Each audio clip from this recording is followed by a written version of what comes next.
Welcome back to another edition of Stuff You Don't Usually See. I'll explain the rules again, but you know how this works. Every week we record a segment for a local group of radio stations and we send that over. But this is a way for you to see how we do it and just, I don't know, get a visual product to the audio thing we send on over to the radio station. So my guest today, Emily Fisher. How are you doing, Emily? Good. Assistant Director for Capital Projects? Yes. All right. You've done this before, so the cameras didn't shock you when you walked in here. Okay. I tried this last week with my guest, so I'm going to do this with you. I always ask you questions. Mm-hmm. What questions do you have for me? Any question? Any question. Fire away. What is your favorite type of food? Ooh, that's a good one to throw at me. I'm a steak guy. Okay. Love steak. And I'm kind of a carnivore. That's it. So anything meat? Anything meat, yeah, pretty much. You? Mexican food would be my favorite. Anything. It doesn't matter. Chips and salsa. That's your thing? Yeah, whatever. Actually, we've talked about this before. You have a very personal experience with a very specific kind of Mexican food. I do really like nachos. Yeah? Yeah. Okay. Yes. Any other questions for me? How excited are you to be moving into the new City Hall? I'm pretty excited. It's going to be good space. We're going to not have to do this at my desk. Yes. And yeah, I mean, all my staff, we're in a pretty cramped part of the existing City Hall right now. Like I've got an employee who sits at what was actually the front door of City Hall originally. Mm-hmm. She's right in the doorway there. I've got Mark, who's doing the video portion of this right now. He's in the old council chambers. Kind of a dark dungeon right now. I've got two designers who are cohabitating in the office behind me. So like we're making do in a tight amount of space. Yeah. Not much storage here. Mm-mm. So I'm pretty excited about that. Good. Are you going to have an office in City Hall? No. Oh, see, you've made this whole thing happen. Yeah. No, we are still going to stay over off of Krennic Tap. Okay. Yeah. All right. But you'll come visit. I will come visit probably a lot in the first couple of months. Oh, yeah. But yeah, I will be here. You're going to be working the punch list like crazy. Yes. Okay. All right. So any more questions before we get started? No, we can start on the other stuff. Okay. Here we go. Well, thank you and good morning. My guest today is Emily Fisher, who is Assistant Director for Capital Projects. Emily, thanks for coming to join me today. No problem. Okay. So last time I talked to you, we really focused hard on the future City Hall. Today, you're talking about some road projects that at least a good portion of our citizens are going to be affected by. So you want to kind of walk me through those? Sure. So these projects have been in the works for a long time. Since 2015 is when we started talking about these. But we are going to be doing improvements on Rock Prairie Road West. So at Welborn Road, going back towards Holloman. Mm-hmm. We'll be doing improvements at that railroad crossing. We're widening it. If you travel through there a lot, you know it gets very backed up because there just aren't enough lanes at the signal to go straight, to turn left, to turn right, and we're widening all of that. Yeah. So as well as widening the road back to Holloman. We've also got a project that's been in the works the same amount of time, since 2015, to close the railroad crossing at Kane Road and Welborn Road and install a new crossing at Deacon and Welborn Road. And so for people who live or work in that area, they know that this has been in discussion for a long time, and it's just now, becoming time for it to happen. But that's not been totally because of the city. Like there are other entities you've had to work with along the way for a long time, right? Correct. Yeah. So lots of coordination with the railroad, with Union Pacific Railroad, as well as TxDOT, the county. We're right on the edge of the western city limits through Rock Prairie. So lots of different coordination through all that. We've had public meetings. They were a long time ago, and I forgot to mention this earlier, but we're having a public meeting to kind of go over these projects and have exhibits for people to look at before we start construction on these projects. Do you remember what day the public meeting is? It's October 26th. Okay. It'll actually be here at the City Hall we're in right now in Council Chambers at 6 p.m.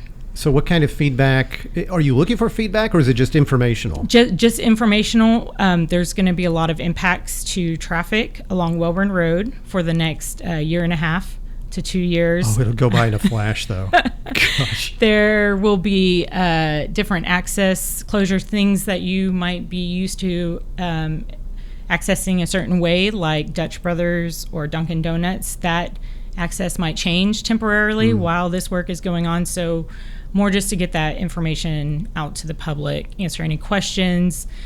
Business owners in the area are definitely encouraged to attend so that we can talk specifically through their access on their business. But everyone will always have access. It just might be different temporarily while construction's going on. So will the work at the crossing at Rock Prairie Road and the work at Deacon be going on at the same time? So as far as the work on the railroad, we're still not sure. We'll have to coordinate with Union Pacific, but there will be road work on Welborn for both projects happening at different times in the projects, but they'll be at the same time along Welborn Road. So when you're driving down Welborn Road, you might not notice that it's two different projects. It might look like just one long continuous construction zone. Yeah.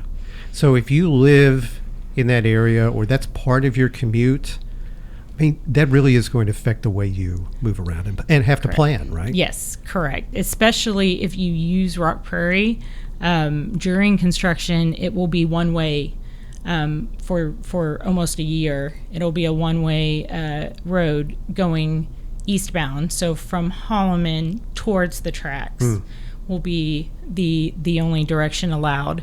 Now there will be detours to go the other way. Yeah. But yes, if you live back in that area, it will be an impact to your routes, to how you get home. Again, that public meeting, we're trying to get the information out on what those detours are and where to go.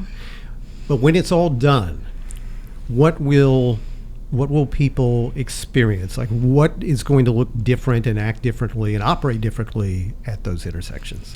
So at the Rock Prairie intersection, we're adding capacity, so more lanes. So if you are on Rock Prairie between 4 and 6, it is very backed up on both sides, especially if a train comes through. Well, there will be more lanes for cars to occupy.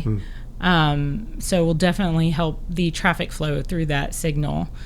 And then at Deacon, there will be a full signalized brand new intersection at Deacon, which is not there right now. So I know a lot of people use Kane and then they do a U-turn at Deacon. Now you'll just be able to go to Deacon and you'll have a signal to get out on Welborn Road. So big change there. And then of course Kane the crossing there will be going away. And again, remind me, what part of this is ours and what part of it is TxDOT's? So we are actually 100% responsible for the project because it was a city-initiated project. Okay. TxDOT has, it is a TxDOT roadway, so they have certain rules on how you can build their pavement or work in their right-of-way, which is what we coordinated with them. But it is a 100% city project. Okay. Anything else we need to... You sounded like you were about to add something. I was just going to say that that's kind of different than some of the other TxDOT projects that are going on right now. Yeah. A lot of those are TxDOT initiated projects, so it can get confusing on who's doing what. Do you want to address any of those? Well, it's so there's a lot going on with TxDOT roads right now. At the intersection of Welborn Road and Holloman, so north of all these intersections we just talked about. You would have saw some work going on for a while and then it stopped. They're doing similar intersection improvements there to the railroad, but due to various factors, they had to delay the work till next summer. Okay. So next summer, along with what's going on with our projects, TxDOT will be closing that intersection briefly to complete the work. So be on the lookout for that information. While this is all going on, FM 2018 is being widened through the area. That is a TxDOT project that the city's been involved in, but it's TxDOT run, managed.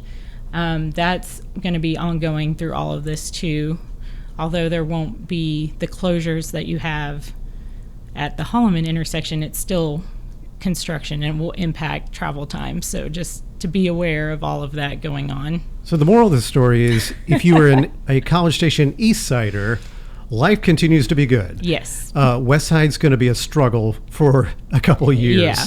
But when it's done, it's going to be fantastic. Yeah, and the most important thing, really, these were all, this is great for east-west mobility across the city, but they're safety projects. We've seen lots of trucks getting stuck on the Kane railroad crossing intersection, and so this will eliminate that. We're putting in new gates, better technology at the railroad crossings. So it really is a safety project. It's going to add capacity, improve east-west routes, but it first and foremost is a safety project. Will those areas out there actually be included in the whole quiet zone project? So the intersections and the crossings are being built to accommodate a quiet zone. That is a separate process that we will have to undertake after construction is complete, but that is the plan right now, is for those to be quiet zones. Can you give a quick description of what a quiet zone is? So a quiet zone is an intersection where basically the city has mitigated the risk to the point where the train engine, the engineer does not have to blow the horn when approaching the intersection. So we have one right now at Greens Prairie. The train does not blow the horn as it approaches that intersection. What's really important, though, is or important to note, is that the engineer always can blow the horn if they need to. So if there's something impeding the track or they see something, they can still blow the horn. So it's not going to be quiet all the time. If they want to blow the horn, they still can. But there is a process underway really to make that the entire stretch of tracks that kind of goes through campus and all the way into Bryan and through Bryan and so forth, a quiet zone, right? Yeah, lots of of course we're doing what we can on the city College Station side, but then you have A&M and they're working through that right now, and then the city of Bryan has a huge project to make downtown a quiet zone, which is underway right now. So the thought is city limit to city limit, make that a quiet zone as much as we can. That changes everything. It does. It changes a lot. Yeah. Okay, so we covered Wellborn as it relates to Rock Prairie Road, Deacon, Holloman. We talked a little bit about FM 2818. How about Greens Prairie Road widening? Yes, I forgot we'd mentioned that. Yeah. So even further down south, if you live in the Castlegate communities, we are about to start the widening of Greens Prairie Road, the second phase of it. So from Arrington near Forest Ridge Elementary, that area, it'll go all the way to the city limit, which is just past Castlegate 2. So widening, it's a 2-lane asphalt road right now, widen it to 4-lane concrete road, similar to what we've done on Greens Prairie further west. Construction impact should be, there will be impacts, but traffic should be able to remain on the road while we're building that. But there might be various little closures in there. So that will start before the end of the year and last year to 18 months. Gosh. Yeah. So when you talk about things in terms of a year and 18 months, in your world, is that a long time, or is that like, that's typical? That's all right. Pretty much everything road project is the road projects we undertake is gonna take at least a year. It just seems like a good round number to estimate at. The ones that take longer are definitely because they're more complex, or they're much longer stretch of roadway. So, but a year is just a good guess. If we're going to reconstruct a road or widen a road, it's good just to always say a year. That's so crazy. It is, and it goes. But you're right, it goes by really fast. But yeah, it sounds like a really long time. It does right now. It does. Okay, so we covered that. Can I throw you a curveball just so you can tell me? Yeah. So you can tell me. Sorry, Jay, there's no funding identified for this, and that is something we haven't heard about in a while, the proposed grade separation, George Bush Drive and Welborn Road. I was just telling someone today I need to check on the schedule for that because I haven't heard. I'm not sure of when they're planning to start that. Because that's TxDOT. Yes. But the funding was not identified from the state to go towards that project. Correct. The design's been done. Correct. And what right-of-way access has been accomplished, Yeah, so at least partially? Right. They've acquired all the right-of-way needed, which included buildings in this case. So, and TxDOT did that. And, they're ready to go, but I'm not sure when that's going to happen. People much higher than me are deciding that. But, that will be another thing to kind of throw in the mix of all the projects. Okay. Any other road projects we need to talk about at all? We've always got, stuff in the works, but those are the main ones that you're going to see happening in the next 6 months. All right.